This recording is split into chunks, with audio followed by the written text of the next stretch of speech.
जे हम नहीं करबै केकरो आस। हां एकदम आई बिल्कुल कोनो आस नहीं करेगी किए लेकिन जखन मिथिला हमर बास हम नहीं करबै केकरो आस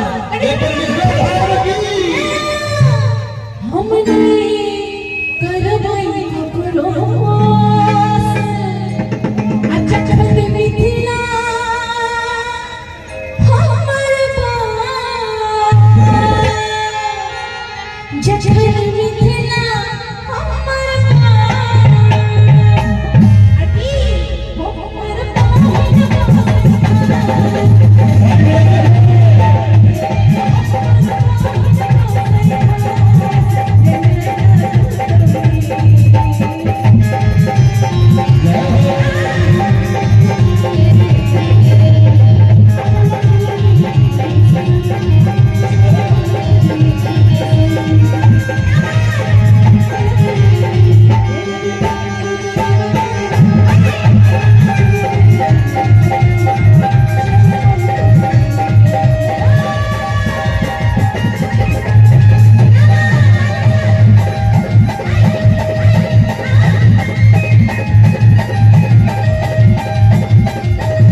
जनक के दुलारी आई के दुनिया को सिया रूप में देखल जाए और दुनिया संसार के प्रभु राम में नहीं तकरी दुल्हा थोड़ी के जोरदार ताली बजा दे सबको ने कड़ी जोरदार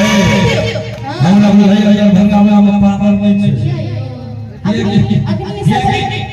ये के निकालल में कोनो पावर नहीं छै नहीं पावर केना छै पावर में कड़ी जोरदार